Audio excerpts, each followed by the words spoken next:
Immaginate di svegliarvi alle 4 del mattino in un basso del Pendino. L'aria è densa, umida, sa di mare e di muffa. Vi alzate, infilate un paio di pantaloni logori sostenuti da brezze di corda e uscite in strada. Non siete un nobile che corre a via Toledo, non siete un mercante.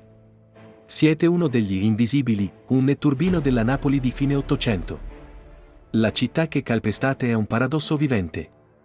Solo pochi decenni prima, sotto i Borbone, Napoli era all'avanguardia. Il famoso decreto di Ferdinando II del 1832 era stato chiarissimo: chiunque gettasse rifiuti o acqua dai balconi rischiava multe salatissime o la prigione. Esisteva un'idea di raccolta porta a porta che il resto d'Europa sognava. Ma a fine secolo, dopo l'unità e l'epidemia di colera del 1884, quel rigore è un ricordo sbiadito.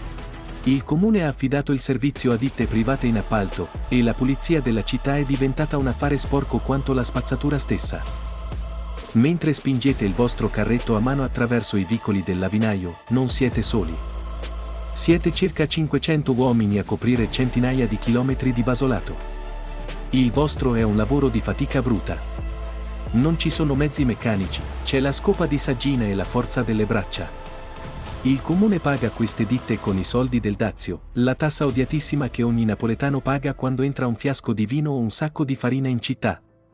In pratica, è il popolo a pagare per la propria pulizia, ma il servizio è scarso, perché i padroni degli appalti risparmiano su tutto, sulle scope, sui carretti e sui vostri stipendi da fame.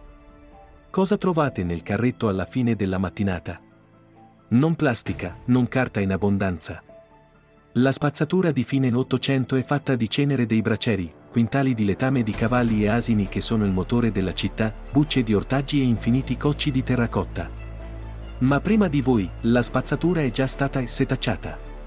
C'è lo strazzaro che ha preso i tessuti, il raccoglitore di ossa che ha preso i resti delle macellerie.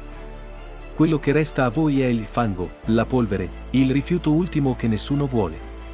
Una volta riempito il carro, dove si va? Qui la storia si fa cruda. La spazzatura organica viene portata fuori dalle mura, verso le aree agricole. Lì, i rifiuti diventano i muntun, montagne di scarti che i contadini comprano per concimare le terre della Campania Felix. Ma non tutto serve alla terra. Gran parte dei detriti del risanamento, le macerie dei vecchi palazzi abbattuti per far posto ai grandi corsi o insieme all'immondizia indifferenziata, viene caricata sulle bettoline. Sono barconi che prendono il largo nel golfo e, a poche miglia dalla costa, scaricano tutto in mare.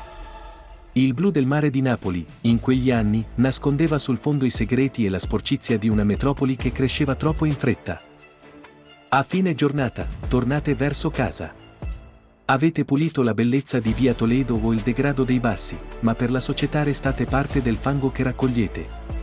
Eppure, senza questo esercito di uomini invisibili, la Napoli di fine Ottocento sarebbe affogata nei suoi stessi scarti molto prima delle epidemie. Erano loro, con la schiena curva e le mani sporche di cenere, a tenere in piedi il precario equilibrio tra la vita e la malattia in una delle città più affollate del mondo.